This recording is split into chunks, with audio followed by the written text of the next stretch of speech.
you can call this the World Cup for test matches, right? You need to incentivize the teams to play smaller teams as well. It's a very good way to do that. You're just playing for that, what is it called? The mace? Is it the mace? No, what is it? No idea. Yeah, what you get the test mace. Is it a mace? I don't know. Yeah, it is called the mace. Wow. Well That's done. good. Will we have Bumrah or will we not have Bumrah? That has been the number one question. IPL or Khelo IPL. So I think these things will kind of fix itself, or maybe they won't. Who knows? I also think this is just a method that the New Zealand Cricket Board has found to get them a win at something. They cannot seem to fucking win anything. Suck it up, Black Caps.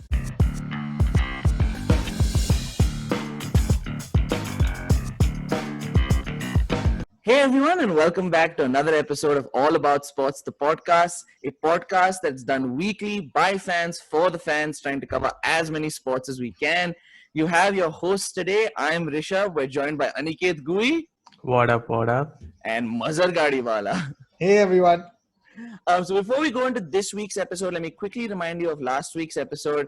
We covered ice hockey, which is a sport that we ourselves didn't know a whole lot about. So we wanted to get on a very special guest who was really, really insightful on what ice hockey is all about, some of the concerns with the sport, and just was a great, really enlightening episode. So if you're someone who either watches ice hockey or wants to watch ice hockey and learn about it, do check out that episode. Let's get into this week's episode, though. At the time that we're recording this, it's about 1 week away. It's a few days away from the ICC Test Championship. So India is going to be playing New Zealand in the Rose Bowl. It's a one-game playoff. The Test Championship was basically something that ICC created to, I think, bring back excitement to Test cricket. I think we're all people. I'll be honest, Test cricket may not be my favorite format. I believe there might be a couple of us who it is on this call, but we generally are fans of the format, and we still definitely want it to exist. We don't want it to fade out of the sport of cricket. And one of the goals for ICC was to kind of bring some attention to it and bring this tournament that would maybe bring some excitement back to Test cricket.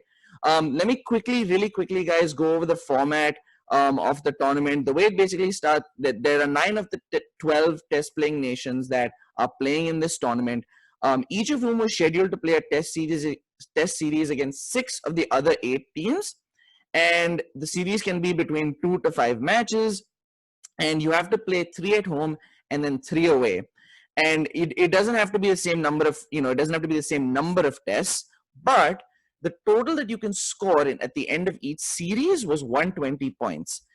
Initially, the way it was supposed to work is basically, you get points based on the number of tests that you win, essentially. So if it's a 5-match test series, the points are split up. 120 points will be split up across the 5 tests. So basically, you earn 24 points per test. But if it's just 3 tests, then you'd earn 40 points per test. The nuance that had to come in because of coronavirus is not every country was able to play the same number of series, which is why they changed it from being, based on total points to actually a winning percentage at the end. Long story short, India, New Zealand in the finals. That's what's coming up at the point that this might be releasing. It's right in the heat of it. So let's get right into it. Gui, I'm going to go to you first. First off, what do you think of the Test Championship and kind of its repercussions for maybe reviving some interest and really shining some light on Test cricket in the world? To be very honest, I think it's fun because there are some big Test series, right, which you play, which the countries play. There's the Ashes, there is Border Gavaskar Trophy, there are others also. Okay, and there are just some, rivalries which are amazing to watch. Even Australia, New Zealand, for that matter, is pretty heated. And it's enjoyable to watch. But now you need, if you want other smaller nations to actually progress to a point where they are good Test cricketing nations as well, let's be honest, not all of them have the grassroots infrastructure like India does. It's not happening. To be very honest, Australia also, a lot of fans, if you will observe the debate on how good the Ranji system is, Australia does not produce consistently as many players from their domestic system as India does. Of course, many other factors in, but yes, you need to play more Test cricket if you want to be a good Test cricketing nation. There's no way you play 1 series every year, or you play at best 2. And again, the top 3 Test cricketing nations aren't really going to play Zimbabwe, aren't really going to play Afghanistan every year. So you need to incentivize the teams to play smaller teams as well. It's a very good way to do that. Second of all, you need to make it slightly more competitive than winning one series, which I think it does. Like, okay, I play 3 matches, and the outcome is either I win one trophy or I don't. Too small. One complaint about it is, which I think they will resolve, is it's too fluid right now. It's just too fluid right now. There have been too many. There are 9 teams. You play only 6 series now. How do you decide like which team gets to play with 6 teams, right? Like you need to have that consistency. Also, the squads will change over time. Like when you play an ODI World Cup or a T20 World Cup, the point is that you go in with a set squad. So all teams who are playing, so every team which plays the India team will play a certain selection of 11 out of 20 people or 24 people, whatever the squad size is. Now I think with it being over 2 years, the team playing India in year one, day one, could be facing a very different India side as compared to a team playing in year two towards the end. Again, I think these things will kind of fix itself, or maybe they won't, who knows. But it could kind of be like something which is unique and sets this apart. But all in all, it's fun to have something more than like three match test series or a 5 match test series, because yes, larger incentive basically. Yeah, I think India's concern from a squad variance perspective is, will we have Bumrah or will we not have Bumrah? That has been the number one question. But Maz, let me go to you with this one. What are your thoughts on the tournament as a whole? I'm going to counter Gui here a bit on the 2-year aspect and, the teams changing, because that happens in football. That happens in all sports when you have these European championships and all these qualifier tournaments before the continental competitions and the World Cup, so on and so forth. Teams change. Qualification happens 1 year in advance, sometimes almost 2 years in advance to the tournaments. So, I mean, that's something that they've just adopted from other sports. So I wouldn't necessarily say that hampers the tournament structure in any sort of way. In fact, the longevity of players in cricket are probably much longer than footballers. You'll see the same cricketers playing probably much longer for their national side than in football, where suddenly there's replacements coming up from anywhere and everywhere, right? You look at Thomas Muller getting dropped out after having probably one of the most phenomenal careers in European football, never mind just for Germany, right? And then getting a call up after 3 years back into the national squad. So you never know that. It's probably more prominent in other sports as well than in cricket. So I wouldn't want to go to that level, and I don't think I would want to critique it based on that. I do agree though with Gui in terms of it has brought excitement to Test cricket that was probably needed. And like you already said, Krishnan, I'm one of those suckers for Test cricket. I'm an absolute lover of Test cricket. In fact, I tend to steer away from T20 cricket because I get frustrated watching it due to the lack of quality of pure cricketing shots. Like, I don't have a problem with big hitting and slogging. Like, it's fun, but only till a certain point, because people get picked for the national squad, even sometimes in the Test squad, based on how they played in the IPL. Doesn't work for me for sure. And we see that those players have suffered. They can't play out 100 balls in an innings. So I guess some of those, that's why I love Cheteshwar Pujara. That's why I love Shubman Gill in general, because although he had a pathetic IPL so far till it got suspended, I was happy secretly for that, because I know that means that his head is in the right place with the World Test Championship, and we'll definitely need him all guns blazing going into the match if he ends up getting a spot in the 11. One thing though about the Test Championship that I wanted to bring up and I wanted to ask you guys is, Krishnan, you mentioned the point system. That sounded only complex, right? The entire thing. I don't even understand how their rankings work like Gui pointed out. Who decides which 9 teams get to play? Honestly, I have felt over the last few years, Bangladesh and Afghanistan have looked much better in international cricket than West Indies and Sri Lanka. And I'm ready to argue that point for sure. Because, I mean, so just because of historically how big West Indies has been, obviously Sri Lanka have been one of the most consistent teams. They broke that entire, they were the first team sort of to break that entire Western dominance plus Australia. Um, that sort of thing. They broke that entire culture and made the subcontinent prominent. So I just wanted your opinion on that. Like, I don't understand how the point system has worked. I've never understood how their ranking systems work. I don't know how India was even like required to have to qualify for it against Australia, and how Australia were even in the picture after the performances in the previous test series that Australia had. According to me, it was only between 3 teams. It should have only been between New Zealand, England, and India. So definitely if you can shed light on how it works, or if you agree with me that it's a complex system that they really need to sort out and probably make more black and white, is what I wanted to know from you guys. So I think the one complication with the Test Championship was I think ICC kind of had to somewhat work it in with series that already existed, and now I think this is meant to be, I pardon the pun, but it's meant to be a test run, where they want to see they want to see kind of how it works, and then if it's kind of approved and validated, maybe like they're just gonna run test tournaments and organizations kind of on their own. I think the complexity with test cricket in general, right, is that, and kind of going back to Gui's point of it needs to be over a period of time. It's going to be very difficult to do it like a Champions Trophy or a T20 World Cup or a World Cup, because it's just too long.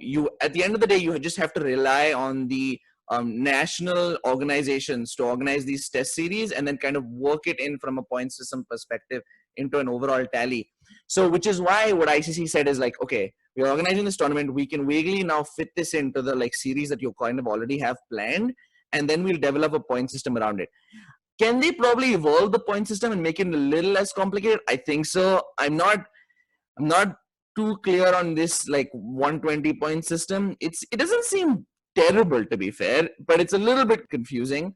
On the question, of the 9, it is based on the. So I think there's a total separate. I don't have an issue with doing it based on rankings, and maybe we increase it to 10. I don't know why you would need 9 necessarily. Maybe you increase it to 10, but I think there's a whole separate podcast we need to have about ICC's rankings in general.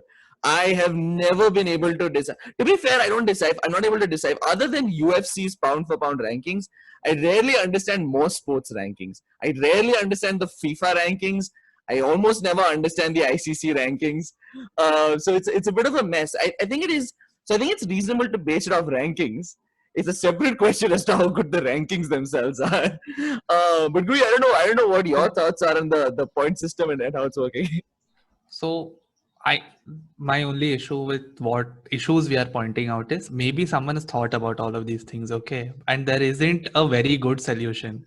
So my only thing is, when we're pointing out all these issues, someone must have thought of this and they've not been able to like resolve it all in all, right? Because if you want to hold, say, a test championship in a manner in which all teams have the same shot, like say a World Cup, right? You need to hold it over a specific period of time. You can't say 2 years. 2 years is too long. 2 years is just too long. So maybe if you have seasons, if you say there is a test season each year, where in these 3 months we play only test cricket, in these 3 months we play only ODI, in these 3 months we play only IPL, the other 3 months you do whatever it is you feel like. All right. IPL, Then IPL or Khelo IPL. So the thing is, I think someone must have pointed out all these things, okay? Because we can't be the only 3 people who've thought of these things or of these issues. But they've thought of this and they think that the current system is just too good to break down to accommodate a test championship. So let the test championship figure itself out over a period of time. Maybe it gains traction and then we think about it, as opposed to thinking that it will gain traction and it is something which we have to do. And then let's restructure everything around having a test championship. No, so that is just something maybe like, we are highlighting all these issues. There are issues with it. There is way too much fluidity involved. Like this, the point system. Okay, if you play a 5-match test series versus you play a 3-match test series, makes a difference. All right. Of course, with COVID and a lot of stoppages in sports, it was much worse for this inaugural test championship. Maybe again, hopefully things resolve itself and we don't have these complaints. Or I don't know if it's useful having any complaints at this point, because I can't see a solution. Like, you have to do seasons, and seasons are not feasible the way current cricketing tournaments are hosted. I just don't think they will restructure everything to accommodate the test championship. I agree. And Guri, I honestly don't think that's the goal of it even. I don't think that's the goal. I think the two objectives are, A, what you mentioned, ensuring that countries are forced to play a variety of countries. So we don't have like 9 India-Sri Lanka test series in 2 years. You're kind of forced to play different countries. That's one. And the second objective is just keeping some excitement, because in the background there's this kind of point tally to keep track of, and then eventually it'll come back to there being a final. I don't think we need to think of it necessarily like any of the other ICC tournaments, only because I see like the idea of doing it like a 6-month series I don't think is feasible, because frankly, as much as there are a bunch of test cricket lovers, it isn't the revenue driver of cricket, and I don't think from an affordability standpoint it's feasible to have 6 months of just test cricket. And frankly, even in those 6 months, squads will probably drastically have to change, and honestly, I like that because it's cool that because you pick differently when you're going to West Indies and you're going to Australia. I think that's the beauty of test cricket almost. And I don't mind so much that teams will change, but I don't think we need to even, in my opinion, we don't got to think of it like the Cricket World Cup or a Champions Trophy. It's more meant to, like you said, Gui, have the test tournaments, everyone organizing their test series, and let's just have this kind of overlaying structure of points to negotiate. The one caveat I will say to the point system that I think, and again, I think there's probably a combination of they probably thought of this / they needed to work it in somewhat, is accounting for these 2 test series. I think it's strange that you have series where you get only 20 points for winning a test match, and then one where you can get 60 points for winning a test match. There seems to be some weird power dynamics. So maybe if they just make it it has to be between 3 to 5 test series. Again, I don't blame ICC, because again, I think they tried working it in with pre-existing schedules, to be fair. Overall point being, I'm okay with it kind of running the way it is without a 6-month period. And I'm also okay with the point system. It is a little bit confusing, but I can't think of too much better, barring win percentage, which is also what they ended up using. So I can't think of too much better, really, to be honest with you. I think the one thing that they could have done would have been setting a difficulty rating, if I can say. So you can weigh have weightage of points depending on which teams you play as well. So they did that for the number of let's say if it's a 5-match series versus a 3-match series, but it just doesn't make sense to have India playing Bangladesh having the same weightage of points as India playing, let's say, an Australia or a New Zealand. And we saw that happen because of the way Australia made it in the end, in terms of the way the points were driven. And then you said the winning percentage came in later. But before that, Australia were not even in the picture, right? So that win percentage is slightly deceiving in terms of whatever you say. So maybe that needs to change, but I love the entire concept of the World Test Championship. It's you have an ultimate goal right now as a test playing nation. You have something to actually play for. Otherwise, you're just playing for that, what is it called? The mace? Is it the mace? No, what is it? No idea. Yeah, what you get the test mace. Is it a mace? I don't know. But basically for that, you get that for the first ranking. You can call this the World Cup for test matches, right? So yep. Yeah, it is called the mace. It is called the mace. Wow. Well That's done. good. So, I mean, now you're not just playing for that mace to finish first in the ICC rankings. Now you're actually playing for silverware or whatever it is they'll win. And that added incentive just means that potentially now teams would have to think twice before sending a weak team out to uh, let's say a week in Sri Lanka or a week in West Indies. And that's what you want to see. I mean, at the end of the day, if we're going to West Indies, I still want to see half of, at least four of the stars playing there and trying to win the series. It's just that India has incredible depth now, so they can afford to send a second team. But roll back maybe even 7 to 10 years, there was no chance we could have sent a slightly weakened team to Sri Lanka at that time.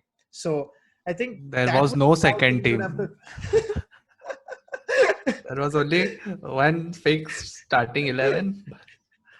Yeah. And that time we struggled with our bowlers also. We were like, it was a roll of the dice. Kaun khelega? Balaji, Nehra.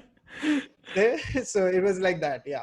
And I That's think my Maz, again, I feel like I'm doing free advertisement for ICC, but I do feel that I think it kind of generally works itself out, even if you are playing teams at different difficulties, because you end up playing 6 of the 8 teams. And I was initially being like, oh, I see BCCI has gamed the system, because the first 3 series for India were South Africa, I think, well, not South Africa, sorry. I think South Africa, West Indies, and Bangladesh. And I was like, I wonder if India's gamed this. But by the end of it, India ended up playing Australia in Australia, England in India, and New Zealand in New Zealand, and those Australia and New Zealand series are tough. That's a tough series to go to, Australia and New Zealand respectively. So I think it sort of works itself out. There's obviously a slight difference, but I don't see that as being, I feel like it's as much of a bias as like, when we have 2 groups in a World Cup and one group is kind of sort of unfair. But like you said, Maz, I'm liking it too. And like you said, I'm exactly like you said. I didn't even think of that point, which is you might double think sending like a crap squad to a not so high performing team. That's a great point. I didn't even actually think about that. But I need to get to my other joke, which I wrote down beforehand. I'll be completely honest. I also think this is just a method that the New Zealand Cricket Board has found to get them a win at something. They cannot seem to fucking win anything that they do so well. They keep reaching semis and finals, but they cannot win any of these tournaments. So I'm obviously rooting for India. Even God's not on their side, though. Come on, man. That Ben Stokes off the bat and 4. Come on, yeah. Like, the gods are against New Zealand as well. Maybe it's just not meant to be sometimes. Suck it up, Black Caps. Just leave the test match to us. Just leave the test championship to us. Just keep the test championship to us and, focus on rugby. I think that's the best way to do it. But Maz, so let's get into this, the final, India versus New Zealand. It's in England, which you would argue generally would favor New Zealand. Typically, New Zealand is more of a squad that's, obviously far more talented from a pace bowling perspective and, probably much more successful in England. Maz, what are going to be India's biggest challenges in this one test playoff? Pace bowling. How do you deal with that swinging ball? That's definitely been an issue. The Australians also exposed us. Yes, we won the series thanks to heroic efforts by our middle order and our bowlers. But that's the sad thing, right? Our opening batsmen and like our top order, which is something we always pride ourselves in, has really struggled. So, and we just witnessed the lethality, if that's a word, of think so.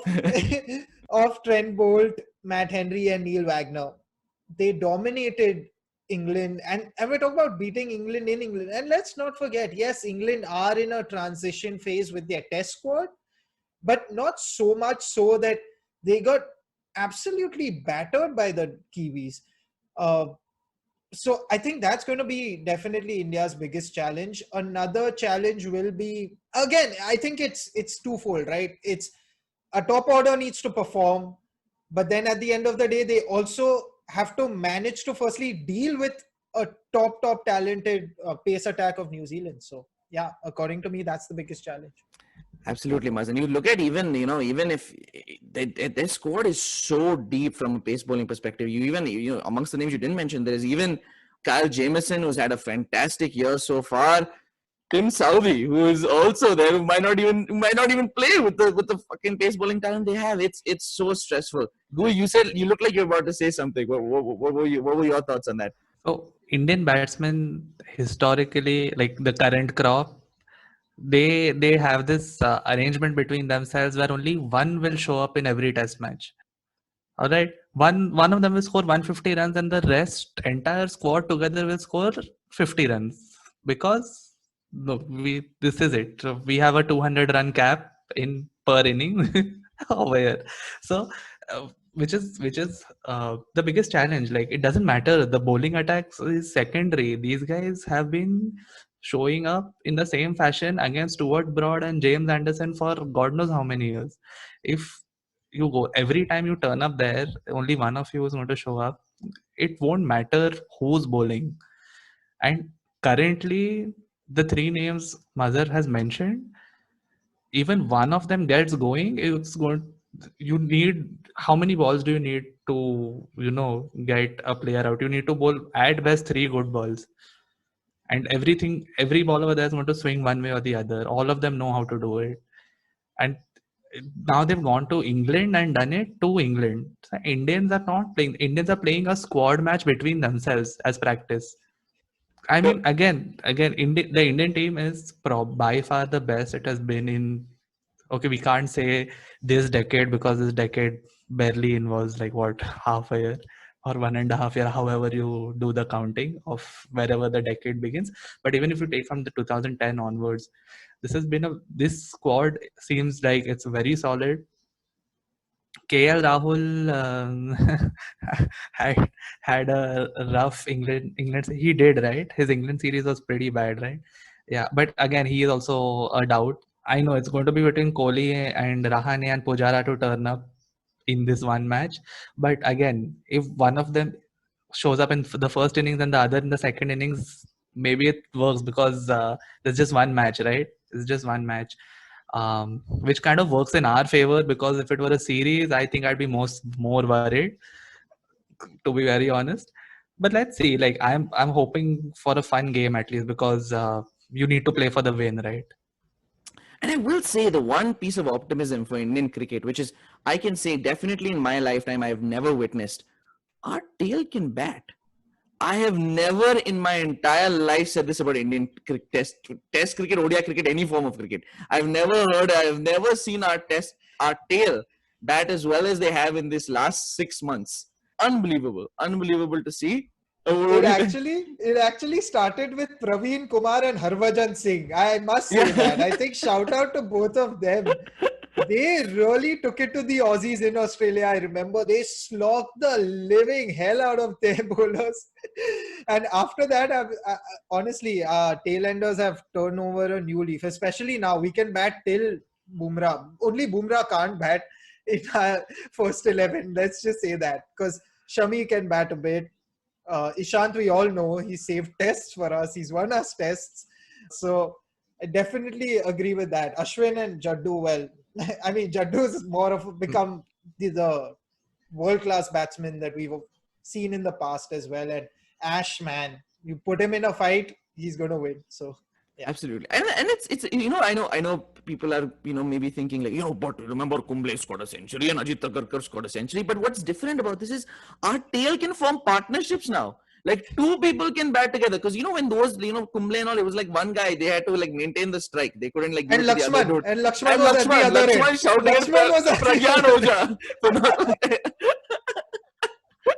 It was always felt like that. It was very on edge. You're like, fuck, if this other guy gets on strike, we're screwed.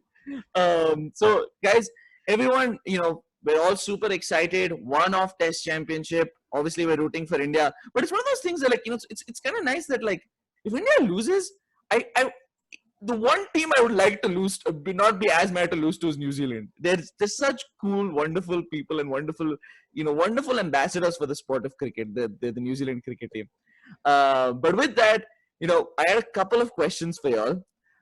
Just some immediate stat pulling from Cricinfo that we got. And, quick shout out to Cricinfo. Really not talked about. The amount of stats they collect is ridiculous. They have ridiculous stats.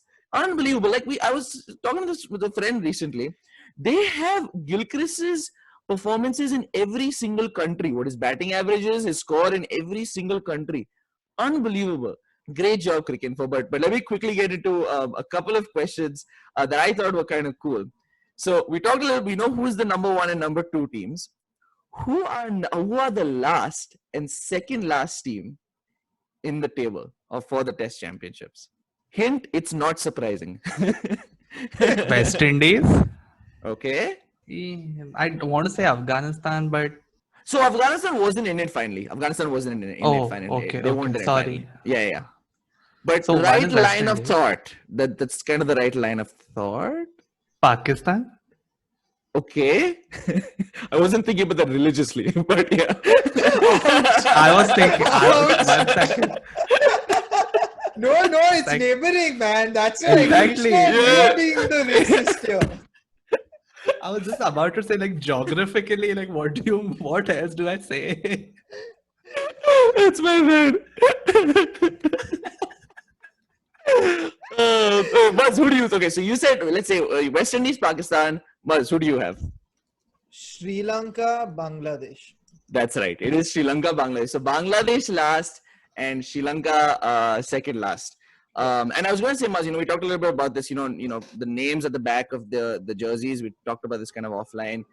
Sri Lanka is the reason why we need it. I don't recognize a single person in that team. I have no idea who the hell is playing when it comes to Sri Lanka. Okay, next question, guys. Who is the player who's gotten the most runs in the Test Championship? And you can guess it's surprising, but guess the average as well if you can. Oof, this is a tough one. I see giving a country hint is too easy, I guess. So let me give you a pretty big hint. So I'll give you a pretty big hint. It's someone who plays for a country that he was not born in. Okay, I know who it is then. I know who it is. I'm pretty sure you got it now. Yeah. I was sure. I thought it was him, but yeah. Yeah. Gui, do you wish to change your answer? Yeah, now I have to. It's very easy. I thought I was pretty sure it was him only. So Krishnan, thank you. So are we talking about Ben Stokes and I'm not realizing it? Oh no, it's not. It can't be him. It's not Ben Stokes. I'll tell you that much. Chalo, Mazhar, we'll give it. It is not for points. Maz, what do you think the answer is? You think you have it? It's Marnus Labuschagne. It is Marnus Labuschagne. Although, great guess because Joe Root is second. So good call. He played against Sri Lanka. That god-awful series against Sri Lanka. I remember one morning, Mazhar and I were talking about it and he was on 100 runs and suddenly escalated in some double century and God knows what not was happening over there. What is going on in this test series? Guys, any quick guess on what the average is? Because it's nuts. I've not read the average, so I wouldn't know, but if I had to guess, it'll be 83.5. Not 83, but 72. Oh. 72.8 average for Marnus. I was super impressed. Because he used to not get out, right? He was pretty much not out a lot. I mean, Australia is... Who was he scoring all these runs against? I honestly think everyone, man. I think he had a great year. Steve Smith was out and he just came in and he took over, man. He's just been like him and Steve Smith together. Steve Smith's third. So that is going to be a tough top/middle order to deal with. Last question, guys. Super quick one. Top wicket taker. He's a fast bowler. No idea. Honestly, no idea. But I've got to go with an Englishman here. Okay. So... is it Broad? Stuart Broad or Jimmy? No, Stuart Broad. Okay. Was also my guess. Stuart Broad, very, very good guess. Second, number 1, Pat Cummins by 1 wicket. 1 wicket. It was 70 for Pat Cummins, 69 for Stuart Broad. But very good guesses, guys. Very, very good guesses. But with that... Again, Sri Lanka series. No, Stuart Broad was no. Stuart Broad was in England that- also in his defense. He has some good Yeah. tournaments in England as well, I think. But with that, thanks so much, guys. Looking forward to the Test Championship.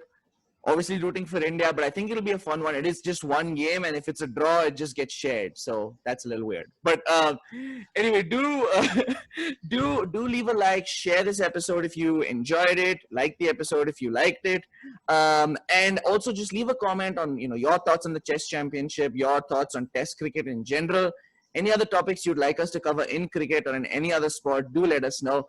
But with that, signing off. We'll catch you again next week. Bye. Bye.